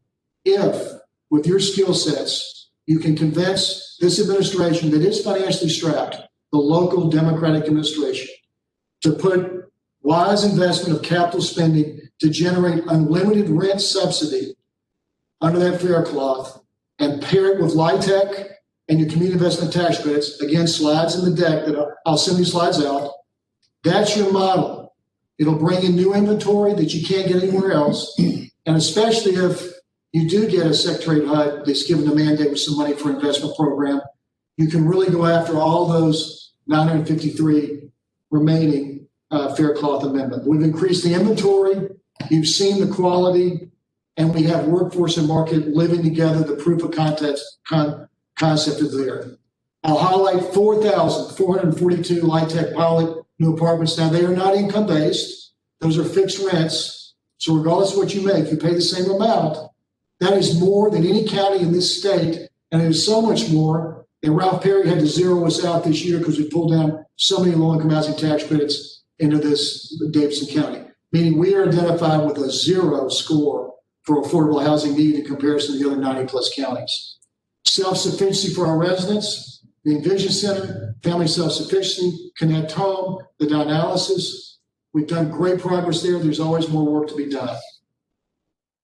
On our finances and organizational capacity, I hit those benchmarks. Your asset value is close to $7 million, up from $380. Your net worth is up to $415 to $385. Those are just evidence-based numbers, but it means that you're growing your assets while preserving the net position at no risk. We've grown businesses in parking that didn't exist before. We do get some reimbursement. We make positive cash flow in the dialysis. And I misspelled project because I was working on this earlier, but we have no project at all. Ailey's asking the right question. Benchmark your performance against your actuals, but all of those for the new projects are cash flowing properly and beating their original pro forma analysis. And I hope when we get the OPS presentation, you'll see the value of it to you as a commissioner, because that will give you the ability when you wake up at 2 a.m. to pull up the screen and go, I was really wondering, because I got asked by this person about, you name the question, it goes in. You now have an organization called Strategy and Intergovernmental Affairs, whose job is to vet that, answer it, and get it back to you. And it's online and it works. Strengthen governance with key constituents. When I was first here, it was me. Me and Gene Merkel answered every public media request, and I went to every board meeting, and I was awful. I just know my own skills. Now we've developed a very deep program. Matt Wilshire leads a very good team. He's got great strength in there. Zach Blair is one of the experts on HUD in America, Presidential Management Fellow. You've got a possibility, unproven, frankly, with Christine Lalonde chasing philanthropy and community quarterbacking. That will play out or not. But you've got that team now that can answer those questions and work across both federal, state, and local 24/7. I could never do that by myself. In addition, we have pioneered new housing federal programs. No one has pulled down Fair Cloth Amendment subsidy in 15 years. And we've pulled it down in a unique way by bringing it in and then immediately converting it to a better program. That's what this bifurcation of PBR context means. Nobody's done that before. And because of that, we have a tremendous relationship with HUD, the professional staff, and it will continue across administrations. Assisting improvement of Nashville's urban core and developments, urban core neighborhoods, big plus. Community development is maybe the best run program in the country. Frank, I know that's self-serving, but it's really Emel and his team. And we just got a letter like 7 months ago that said they are. Urban development supports the community tremendously. The LIHTC pilot, 442 apartments. I mean, that's unbelievable. And our redevelopment program, as the board chair is very focused on it, successful and doing well. So across those goals, I think we've done extraordinarily well. Can you do better? Probably. Trade up and get a better executive director, and we'll be able to do more for you. But those goals have been what I believe my tasks were. I think we're doing quite well on them. Our federal programs, Double Plus. I have worked really hard. I know it's not perfect to take care of our employees, but we've had a pay raise every year. They've never had an increase in medical or dental out of their pocket. We have, I think, the best retirement plan I know of, 13% without a match in a 401k. So great health, great dental, great 401k, pay raise every year, and an education tuition assistance program that lets them pursue any level of education up to a master's, and we pick up most of that tab, as long as they agree to keep working for us. So all of those are things we put in place that give our employees a chance to develop their skills and stay here. On the program that is unique, and I think you lead the nation in, remediating concentrated poverty. When we started this, we had no idea it would work, but we knew that concentrated poverty in old buildings was not working. It just wasn't. And you saw the crime stats. The mixed income redevelopment, I was worried about Kirkpatrick. I didn't know if we were going to get lease those up, but it works. Our proof of concept is a great success story. We have 3 of them open now. Will Biggs does have some daily headaches, as any property manager team does. Those site managers, Michael and Evans and Tracy, they have challenges, sure, but it's working. People are living next door to each other, and it's working. And now you do have the largest inventory of mixed income apartments in the nation. And then we talk about how we help the underserved. I hope you were able to watch on Wednesday, last Wednesday. That was an emotional time for me. I had trouble maintaining my composure, but when we help out vets who are homeless and give them a place to live, and doing it without nailing anybody else's budget and bringing new subsidy, so that's both a business success, it's an operational success, but most importantly, it's a moral success. And so we've really done well there as well. So when it comes down to developing and managing federally subsidized income-based apartments, I think we're on track. We're looking good. And I'm very comfortable handing this off to whoever you determine is the interim. I look forward to any help I can give you in the future. I'm here. I'll be around and would be more than available if you need to ask me questions. Thank you. Been a great 7 years. Well, thank you, Mr. Harbison. Thank you very, very much, not just for that report, which was a terrific report and a wide-ranging report and I think a wellspring of information, not just about where we were, but where we are, and obviously about our shared hopes and dreams. So for all of that, you have my thanks today, and I believe the thanks of the board, and we're going to talk a little bit later about a larger, and Paulette, you're still on the agenda in item number 13, to talk about how we're going to respond to that. Are there questions or comments now for Mr. Harbison based on the executive director's report?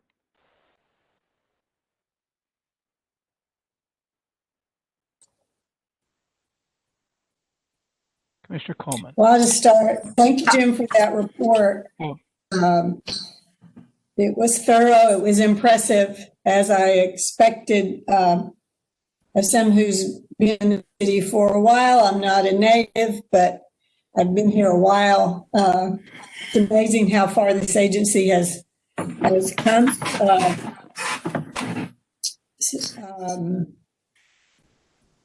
This is difficult to do with technology when you're not in person. That your service to the community is amazing, and we will miss you, and we thank you, and we love you. And you've demonstrated the balance that goes between raising resources, money, property, and taking care of people's lives and improving the community. And for that, you are to be commended. There will be other opportunities, but I needed to stop now and try to get this message out. Thank you. Commissioner Coleman. Yes. Just wanted to say thank you, Jim, for that really remarkable final executive director's report. And as I said to you in a note, I was not one of the people excited about Envision Casey, but now that I've gotten to know a lot more about what the intentions are and the progress that has been made, this is a very, very complex organization. And I think from the perspective of many affordable housing advocates, I and others felt for too long the emphasis was on development, and particularly downtown development, and not necessarily on how to improve the lives of people who lived in public housing. And I think there was a lot of foresight in realizing that there wasn't going to be any more money to do anything creative or updating the properties that we had. And as I said, I was not a true believer in RAD at all, but I am certainly a lot more comfortable with it, and I certainly understand it better. I also have the perspective of seeing you in the context of other national public housing leaders and directors. And whether you know it or not, Jim is a rock star in that community, and I saw it firsthand. And they really were relying on him and MDHA in terms of ways to move forward. So thank you very, very much for everything that you have done. We are going to have to rely on the staff and as we move and transition to whatever the future holds. And I just wanted to say as an aside, you looked really, really great in your Marine Corps uniform at the ribbon cutting or whatever it was for the Curb victory. I said, who is that man? And then, you took off your mask or whatever and you spoke, and I said, oh, that's Jim. So thank you and all the best for you in your future. And I'm very sorry about your wife with COVID, because she's one of the first line, emergency room physicians. So I know that's of other things going on. So our thoughts and prayers are with you and your family.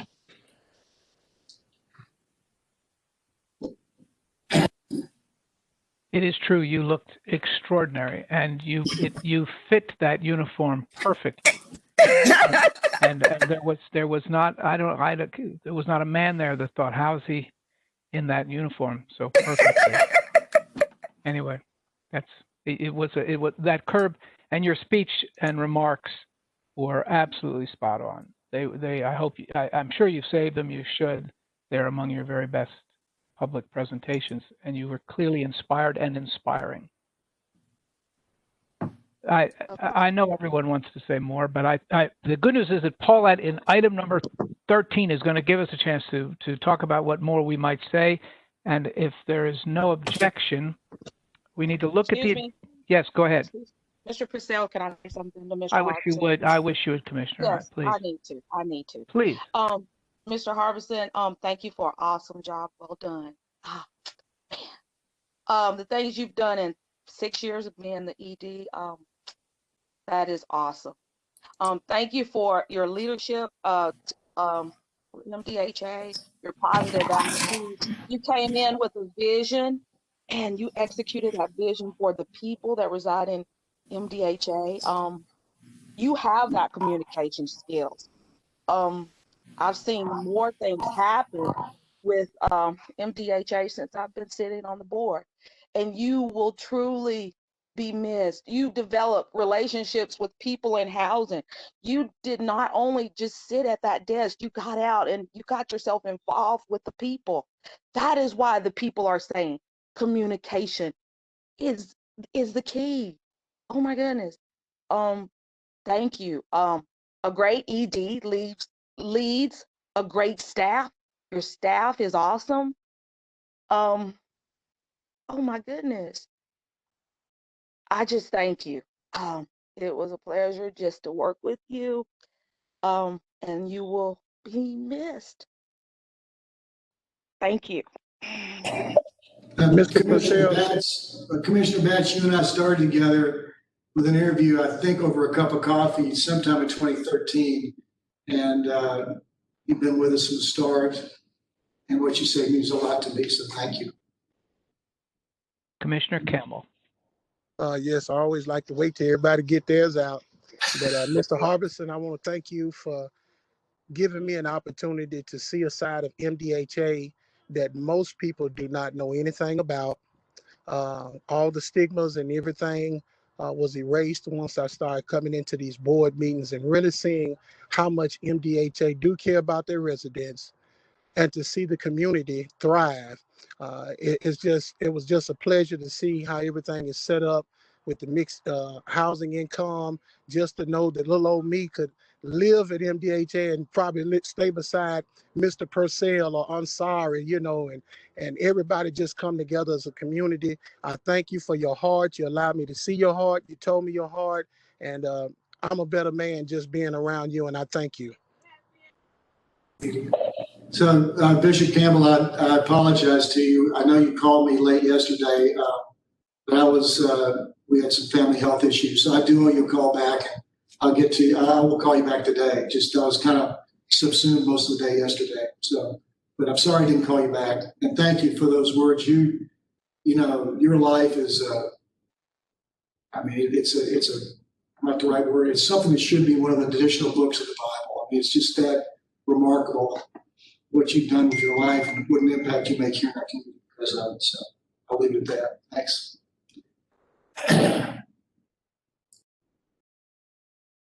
Are you ready for a quick review? Jim is indicating he's ready for a quick review, items 10 and 11.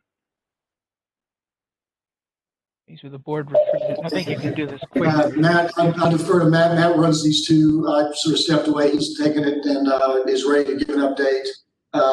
Unless you're pressed for time, because I don't think there's anything that's time sensitive on either of these lists. I'll leave it to the board chair.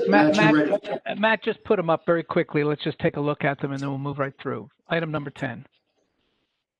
Sure. Let's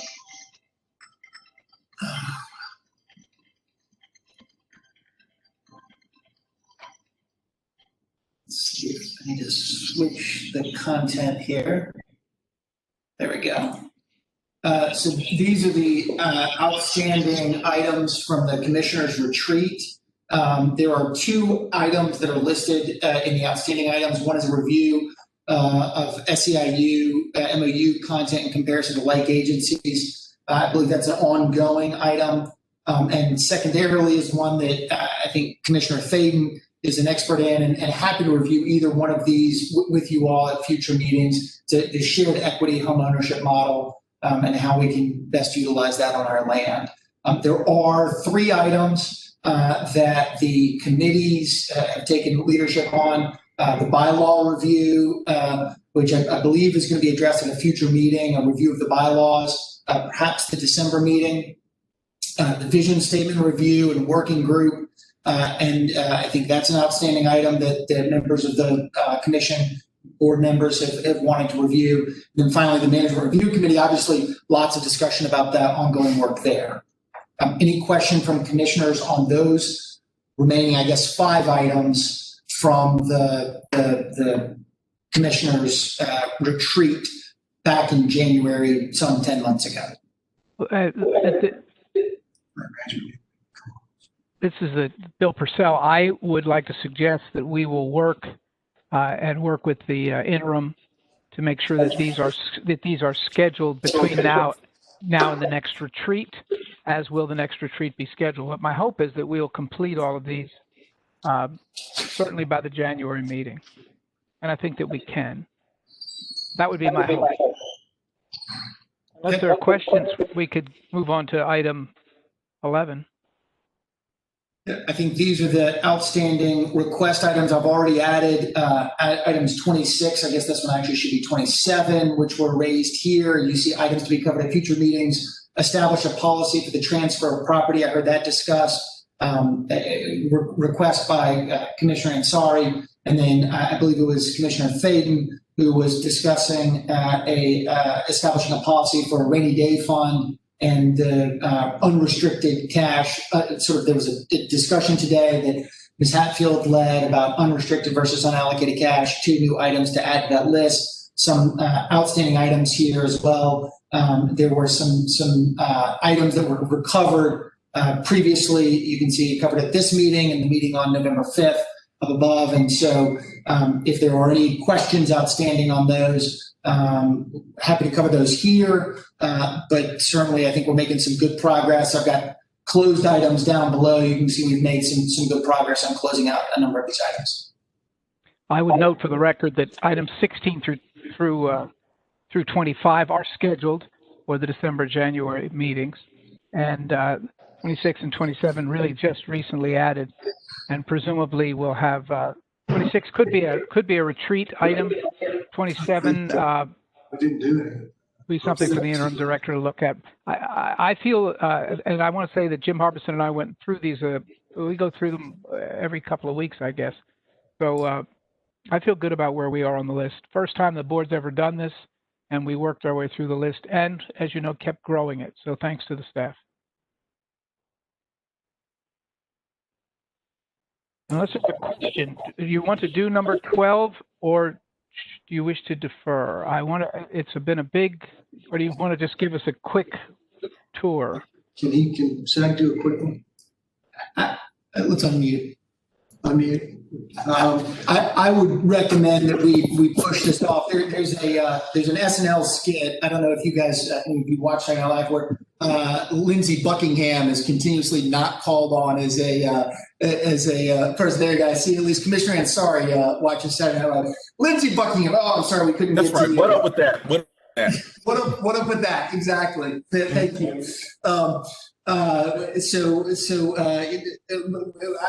With all deference to Lindsey Buckingham and to Zach Blair, I would recommend, this is an important item. Let's cover this in a future meeting. We've got a little bit more time to cover it. It is important, as Executive Director Harbison referred to, but there's a fair amount of information here, and I would just encourage you all. I believe you've received a link to the. I will get an email to you today that describes it with the link. I would encourage you to log in. Your action officer on this, if you have questions, is Zach Blair. He'll be CC'd. So if you can't log in, you can't get the thing, or whatever goes wrong technically, Zach is there for you. But you get login. The email I've got teed up that Zach's given me, I think it's got login and password. I'll send that because we anticipate this. We couldn't get to it. I'll send an email out. You can start looking at it, and that way you'll have a more educated approach when you look at it in December. So that'd be my recommendation. Let's defer this to December. And I'll get something. I've got a draft up we can get out today. Okay. Without objection, we'll defer to December. And now we're on old business. Commissioner Coleman. Yes, in September, I had been tasked with organizing some kind of a retirement program for our outgoing executive director. And I spoke with Saul and I spoke with Jamie, and we were making plans. I then found out from that the staff was also planning a retirement event, and it was brought to my attention that the preference was that it was something small, and that we basically allowed the staff to have leeway. So I just wanted to make sure everybody knew that I didn't forget what I was supposed to do. We did work on it, but I think we have to take the preferences of our honoree and the staff into consideration. So they will be providing us with information on what the retirement event will look like. I also wasn't that happy that it had to be virtual. So, and to me, maybe if we ever get to the other side of this, we may think of doing something that I think would be much more appropriate and could be grand. And he won't have anything to say about it except to be present. Thank you. Thank you, Commissioner. Thank you on behalf of us all, and I think on behalf of Mr. Harbison as well. Thank you. Well, we'll wait for further information on that and move on to item 14, new business. Paulette, you had an item of new business. No, I had the wrong agenda, and we've already gone over the report from the Management Review Committee. I was looking at the wrong thing, so sorry. No, that's perfect. That's the best possible announcement of the entire meeting. That's just terrific. That's I'm all for that. Any other business to come before this Board of Commissioners? I note it is 1:30. You will recall and you'll receive notice that we have scheduled a further meeting this week for both Management Review and then ultimately for the board. And I thank all of you. And on your behalf, I again thank Jim Harbison. And it's how many days, Jim? It's not tomorrow. It's December 4th, so I don't know. It's the first Friday in December, I think. It is. So I don't know how many days. I'm like, I don't know. Well, in the meantime, just know that your wife, you and your family are in the prayers of us all. And you'll stay there. And thank you. There being no further business for the committee, is there a motion to adjourn? So moved. The motion made by Commissioner Thaden, seconded by Commissioner Ansari. Any discussion? I think, Saul, we can do this by all those in favor. Let's just have thumbs up. This will get us a recorded call. There we are. It's all nicely recorded. It's almost like a roll call, Saul. And we are adjourned. Thank you. Thank you.